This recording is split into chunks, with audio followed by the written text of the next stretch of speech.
ዜና ምዕራፍ 29 ከቁጥር 11 ላይ እናወጣለን። ሁለተኛ ዜና ምዕራፍ 29 ከቁጥር 11 ላይ እግዚአብሔርን ለማገልገል በሉኝ ተመርጫለሁ። ቸልተኝነት የአጋንንት ነው በሉኝ። ቸልተኝነት የሥጋ ነው በሉኝ። ዛሬ አባረዋለሁ በሉኝ። እግዚአብሔር መርጧቸዋልና ምን አትበሉ።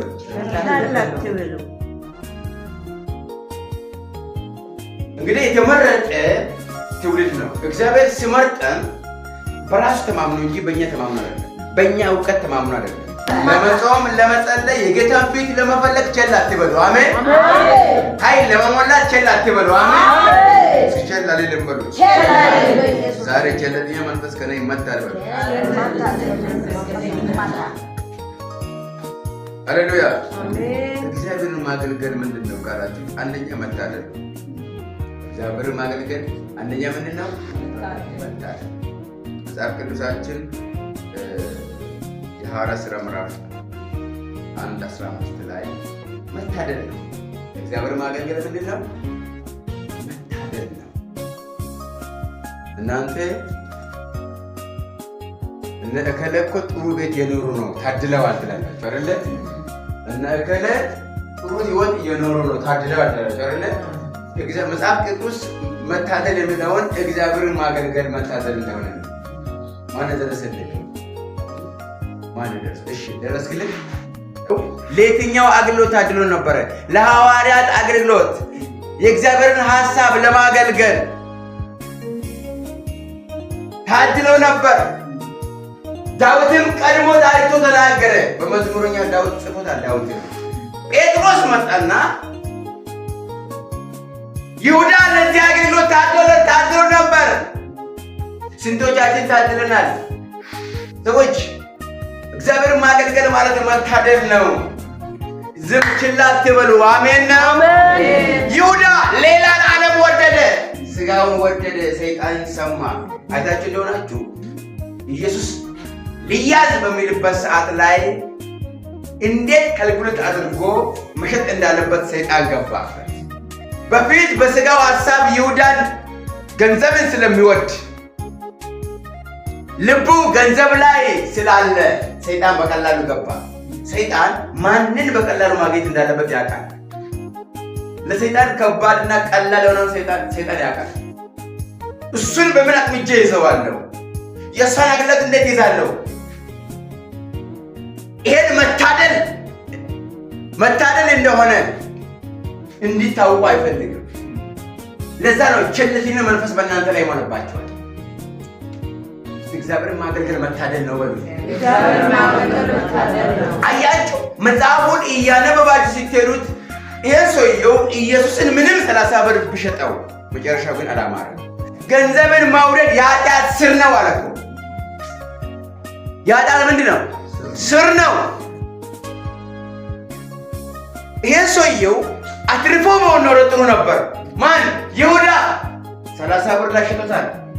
ነገር ግን መጨረሻው መረጥ ገዛ።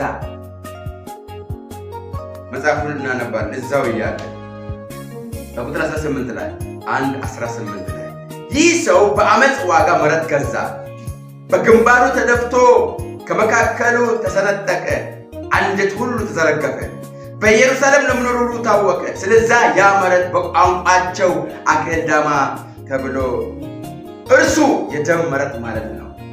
አንጀቱ አስቡ፣ አንጀቱ ጭምርነት ነው። ገንዘብን መውደድ ክፉ። የታደለ ሌላ፣ የሚያስበው ሌላ።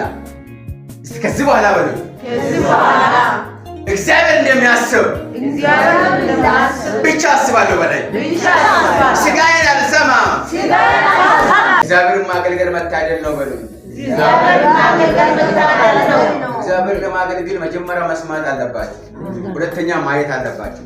ሰው መንፈሳዊ አይናችሁና መንፈሳዊ ጆሮአችሁ ካልተከፈተ እግዚአብሔር ማገልገላችን የተከፈተውን ደግሞ ለመድፈን የሚሞክር አለ። ደፈነው እኮ ያስቆሮንተ ይሁዳን ደፈነው። ተከፍቶ ነበር። ይህ ሰውዬ እኮ ድንቅና ታምራት ሰርቷል። በእጁ ደዌያን ተፈውሰዋል። አንካሳ ዘግቷል።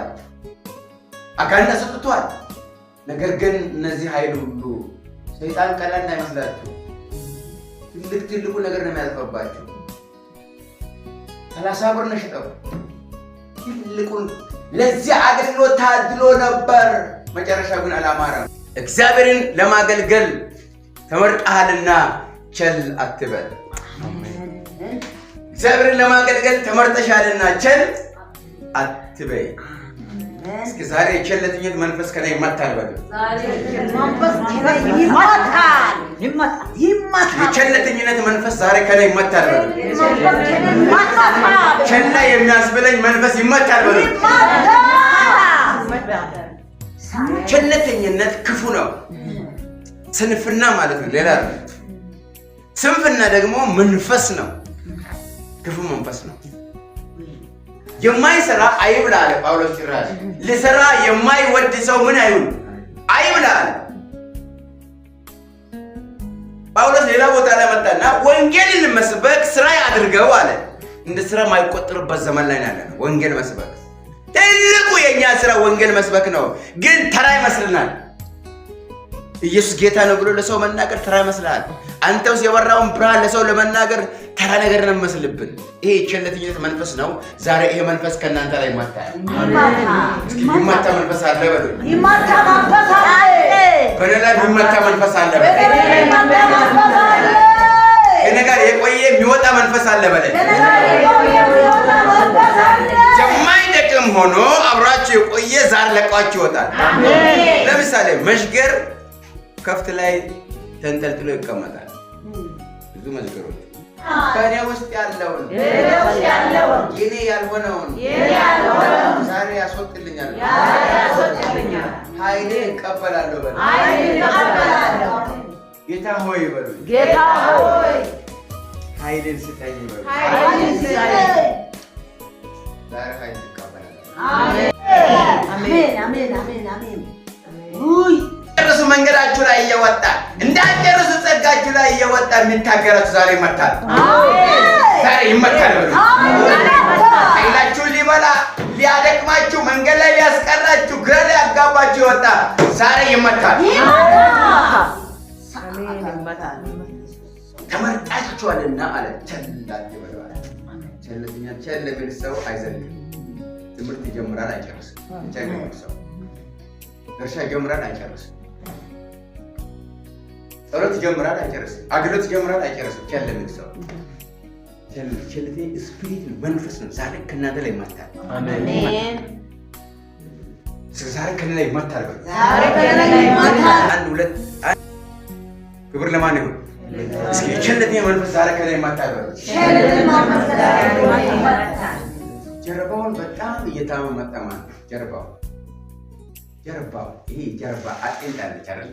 እዚህ ጋር አረንስ ምንሽ ነው ዚቫን ቲማሽ ያውዳ ጡት የቀኝ ጡት እየታመመ መጣ ማለት የቀኝ ጡት እየታመመ መጣ። ፈጠን ብላችሁ ንገሩ።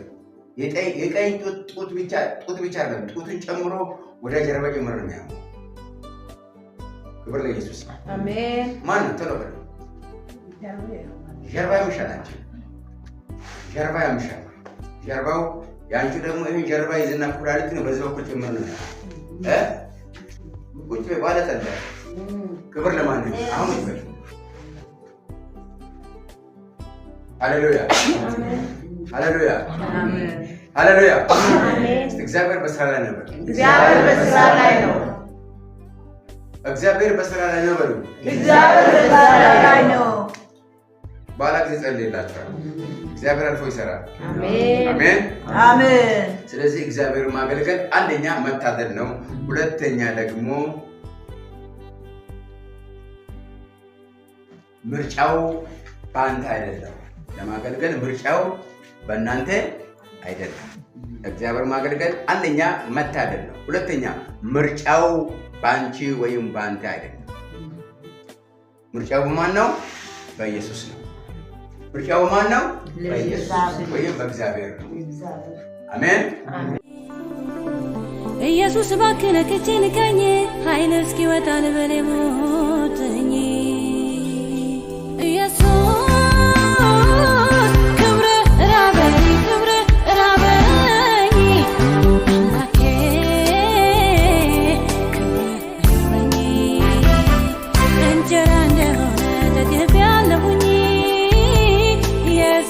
አገር አክብታለኝ እንጀራ እንደሆነ ተገቢያለሁኝ የምድሬን ቋጠሮ ክፍታለኝ